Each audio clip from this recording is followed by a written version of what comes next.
Russian warships have been running circles off the coast of Syria for 2 weeks now and are not allowed to enter the port, monitoring channels report.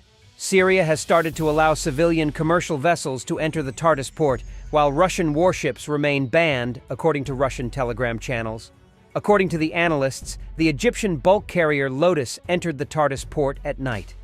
At the same time, Russian military ships Sparta and Sparta II continue to run circles in neutral waters nearby for 2 weeks now.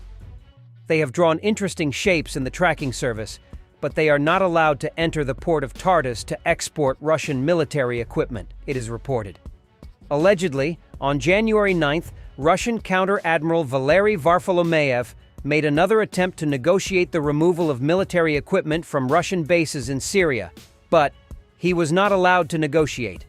If the new Syrian authorities accept advice from Warthog Defense, they should confiscate every piece of Russian hardware in Syria as compensation for Russian atrocities against civilians in the country.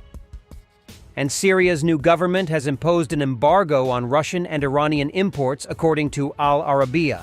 This move adds Russia and Iran, key backers of the Assad regime, to the list of embargoed countries alongside Israel. Russian propagandists are worried that this signifies a trade war with Syria. In 2021, Russia exported $594 million worth of goods to Syria, including wheat, steel, iron, and pharmaceuticals, with trade steadily increasing until Assad's fall. The loss of Assad in Syria is not only a reputational or a strategic one for Moscow. It will also hurt their already struggling war economy. German Defense Minister Boris Pistorius admits the possibility of sending German peacekeepers to Ukraine to create a secure environment. During a conversation with journalists, answering a question about the possible deployment of German troops in the buffer zone between Ukraine and Russia, Pistorius noted that the discussion of this initiative will become relevant when the time comes. The minister also emphasized that Germany, as NATO's largest partner in Europe, will play an important role and bear responsibility in international cooperation. German Defense Minister Boris Pistorius said that the key objective of the deployment of NATO forces in Ukraine is to create a security environment that would prevent Russia from attacking Ukraine again in the future. The minister is currently planning a visit to the United States to meet with President-elect Donald Trump and discuss further steps. The candidate for the U.S. Secretary of Defense post has not yet been approved. However, we are interested in a quick meeting and exchange of views in Washington in early February, Pistorius added. French President Emmanuel Macron was the first to discuss the possibility of sending troops to Ukraine. In January 2024, he said in an interview with The Economist that he did not rule out such a scenario. At the same time, he emphasized that he would not disclose all the details of his plans, as this could affect France's security. A month later, in February 2024, he reiterated his position and emphasized that France was ready to send a contingent of the French army to resolve the conflict at any time. Italian Defense Minister Guido Crosetto also raised the possibility of sending peacekeepers to Ukraine during a meeting with colleagues from European and North African countries in Madrid. Crosetto emphasized that Italy has many years of experience in peacekeeping missions around the world, particularly in regions such as Gaza and Lebanon, where there is always a risk of clashes between UN forces and local militants. However, despite the readiness of some ministers, the governments of France and Italy are currently refraining from actively supporting this idea. Antonio Tajani, Deputy Prime Minister and Minister of Foreign Affairs and International Cooperation, believes that the discussion of sending peacekeepers is premature. In his opinion, Ukraine's top priority remains achieving a just peace, which includes restoring the country's territorial integrity. The Oryx OSINT project has recorded the loss of at least 20,000 pieces of equipment by Russia during the full-scale Russian-Ukrainian war.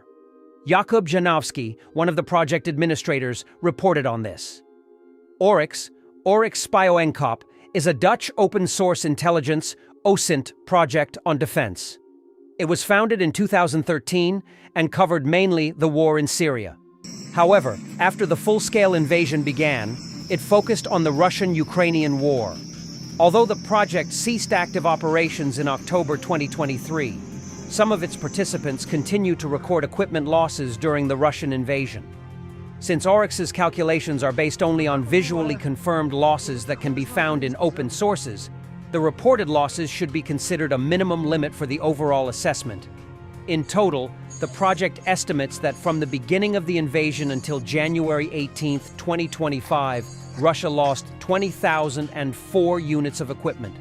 Of these, 15,039 units were destroyed, and another 842 were seriously damaged.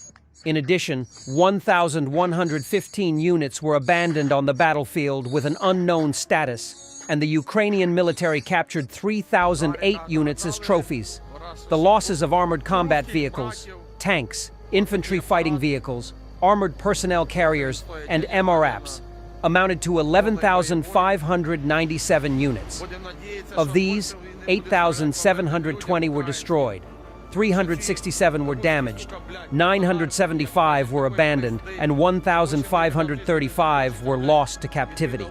In addition, 437 units of towed artillery systems, 869 units of self-propelled artillery systems, and 451 multiple rocket launchers were lost.